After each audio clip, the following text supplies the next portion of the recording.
6 मई के क्वेश्चन के साथ मैं उपस्थित हूँ। लेकिन सर्वाधिक केसर का उत्पादन कहाँ होता है? तो जम्मू कश्मीर में होता है।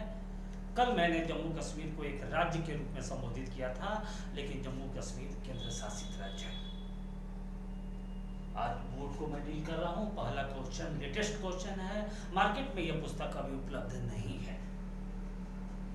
Delhi that no one knows नामक पुस्तक के लेखक कौन है? तो भारत के एक प्रसिद्ध इतिहासकार हुआ करते थे, जिनका नाम रोनाल्ड विवियन स्मिथ हुआ करता था। उनके द्वारा यह प्रसिद्ध रचित पुस्तक है। स्मिथ के द्वारा दिल्ली के आसपास जो स्थापत्य कला मुगलकालीन है, उसके बारे में काफी ज्यादा लेख लिखा गया तथा ऐतिहासिक तथ्यों को उन्होंने उजागर किया।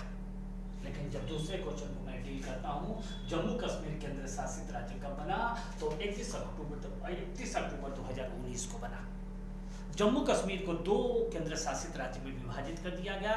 एक का नाम जम्मू कश्मीर रहा और दूसरा क्षेत्र को लद्दाख के नाम से संबोधित किया गया। लेकिन 5 अगस्त 2019 को मोदी सरकार के द्वारा अनुच्छेद 370 समाप्त कर दिया गया, जिसके कारण जम्मू कश्मीर जो था वो अपने विशेष राज्य का जो दर्जा जम्मू कश्मीर का था वो समाप्त हो गया। साथ ही साथ जम्मू कश्मीर भारत का अभिन्न अंग भी बन बैठा। साथ ही साथ जम्मू कश्मीर और अन्य क्षेत्र के लोग में किसी प्रकार का कोई भेदभाव की जो कानून थी वो स्वतः समाप्त हो गई। वर्तमान में जम्मू कश्मीर एक केंद्र शासित राज्य है, जिसकी राजधानी कहाँ है? श्रीनगर है। इस श्रीनगर शहर की स्थापना किसके द्वारा की गई? तो अशोक के द्वारा की गई। लेकिन भारत का सबसे बड़ा ट्यूलिप उद्यान का नाम क्या है? इंदिरा गांधी ट्यूलिप उद्यान है। यह उद्यान किस राज्य में है? किस केंद्र शासित राज्य में है? तो जम्मू कश्मीर में है। लेकिन कहाँ है? तो श्रीनगर में है। जब तीसरे क्वेश्चन पे आते हैं, आर्कटिक जलवायु की निगरानी करने के लिए कौन सा देश ने अपना उपग्रह छोड़ा है? तो रूस के द्वारा छोड़ा गया है। रूस के राष्ट्रपति कौन है? व्लादिमीर पुतिन है, जिनकी आत्मकथा का नाम क्या है? The first person.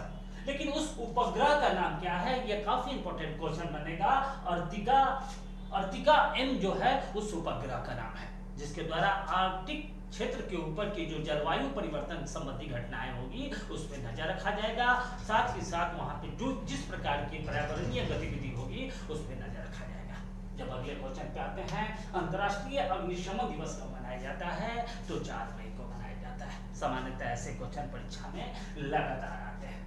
केंद्रीय स्वास्थ्य मंत्री के द्वारा कोविड-19 पर जो मल्टीमीडिया गाइड को प्रस्तुत किया गया है, उस मल्टीमीडिया गाइड का नाम क्या है? तो कोविड कथा उस मल्टीमीडिया गाइड का नाम है। वर्तमान में भारत के स्वास्थ्य मंत्री कौन है? तो डॉक्टर हर्षवर्धन है। जब अगले क्वेश्चन पे हम आते हैं, किस संस्थान ने पाराबैक्टीरी कीटाणु शोधन टावर विकसित की है?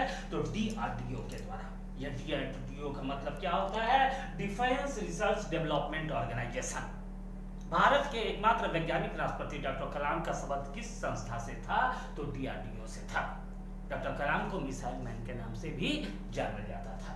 जब हम अगले क्वेश्चन पे आते हैं, अवध के अंतिम नवाब कौन थे? तो वाजिद अली शाह हुआ करते थे। लेकिन इस अवध को अंग्रेज ने किस आधार पे भारत अपने सत्ता में मिलाया? तो कुशासन के आधार पे मिलाया। लेकिन इस अवध की स्थापना किस नवाब के द्वारा की गई थी? तो शहादत खां के द्वारा इस अवध की स्थापना की गई थी।